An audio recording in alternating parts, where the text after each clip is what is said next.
Let me begin with something uncomfortable. Most of us assume that we know who we are until one day the certainty begins to melt away silently. Not because we failed, not because our values have disappeared, but because the versions of ourselves that we relied on no longer fits into the world we're standing in. This moment is deeply unsettling, and we're rarely ever taught on how to interpret it. We're thought of identity as something fragile, something delicate that needs to be protected from disruption, that consistency equates authenticity, and that change signals loss. I want to challenge this assumption. I stand before you here today to argue that identity is not preserved through stability, but rather shaped through sustained exposure to change. I know this because my own sense of self was never built in one place, under one system, or even within a certain set of expectations. I began in an environment where identity was largely inherited. There were clear boundaries around behaviors, beliefs, and expression. This taught me discipline. It taught me restraint and gave me a strong internal framework. But it also taught me something else, that belonging could deepen conformity, and that the sense of self could sometimes be softened, muted, or even withheld just in order to fit in. This was when I was young, before the notion of identity ever occurred to me as something that I had control over. I was young in a world where everything had its own standards for how you spoke, for how you behaved, even for how you belonged. There were guidelines. I obeyed not from fear necessarily, but from the rhythm. This was the only one I knew.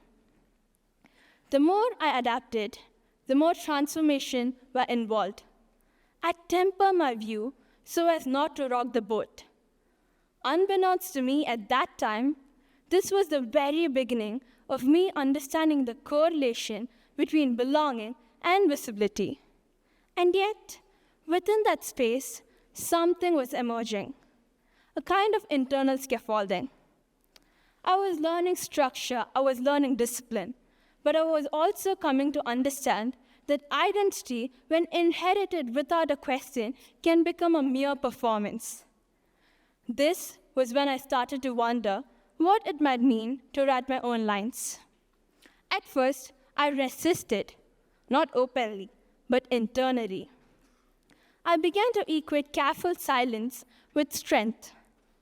In this context, however, silence felt less like composure and more like absence. This tension forced a raccooning. In my infancy, I was brought up in a very traditional and culture-oriented institution where tradition and culture went hand in hand as the strongest pillars in shaping one's morals, one's values, and in turn, who they were. I was later, however, lifted to a space where all of this hardly mattered at all. For the very first time, identity felt unstable. And for a while, I interpreted instability as loss. But as time passed on, I realized that what felt like losing was actually being clarified. I wasn't losing who I was losing the strategies I had used to protect it. Overthinking, the need to be perfect. So, I made a conscious choice. If something had to be shed, I wanted agency over what it was. I did not let it erode my values. I allowed it to erode my fears. I did not let it take away my sense of self. I let it take away my hesitations, my defensiveness, my need to control. The biggest shift came when I moved from India to Mexico in 11th grade. This wasn't just a change of geography. It was a change of language, of tempo, of the very mannerism in which people related to each other. Even today, I recall sitting in a classroom where someone once made a joke. Es chiste fui graciosísimo. Laughter rang through the room, but the punchline of the joke eluded me. At that moment, I did not feel invisible. I felt misplaced. It was as if I was observing a world unfolding behind a window I couldn't get through, no matter how hard I tried. I developed a stutter. Words felt foreign in my mouth. Even my passions, my love for public speaking, debating, model United Nations, felt out of reach to me. To start, I thought I was losing. That somehow, some way, I was losing myself. But then, I began to see things differently. I wasn't losing my identity, I was shedding the layers I had used to cocoon it. Overthinking the need to be perfect, the fear of being misunderstood. So, I made a decision. I stopped waiting to feel fluent before I joined conversations. I let myself stumble. I let myself be seen in progress. And in doing so, I didn't lose my voice. I found it again. A few months into Mexico, something shifted. I stopped searching in every nook and cranny for pieces of home. I stopped comparing every flavor, every face, every phrase to what I knew. Instead, I began focusing on the differences.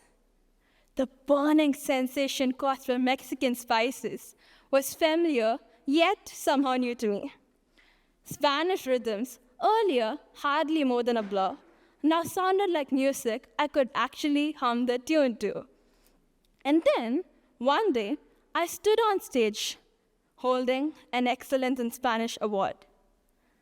It felt ironic because I was once someone who felt invisible in that very language. But it helped me realize that I had the power to turn my weaknesses into my strengths. This helped me truly understand that identity doesn't weaken under change. It sharpens, it expands, it becomes more intentional. And in a world that's always shifting, that kind of identity, the kind you shape, not just inherit, is the one that truly lasts. This experience aligns with what research tells us. Developmental psychology tells us that identity formation is not a fixed milestone, but rather a continuous process, particularly during periods of transition. Studies demonstrate that individuals who have been exposed to multiple institutional and cultural frameworks develop higher cognitive flexibility, a trait that's closely associated with decision-making, leadership, and resilience. These prove as testaments to the fact that identity doesn't diminish under change, it differentiates. Yet, societally, we still frame change as something to endure rather than to engage with.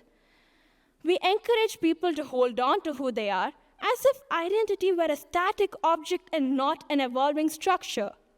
This proves to be especially problematic in a world that's defined by acceleration.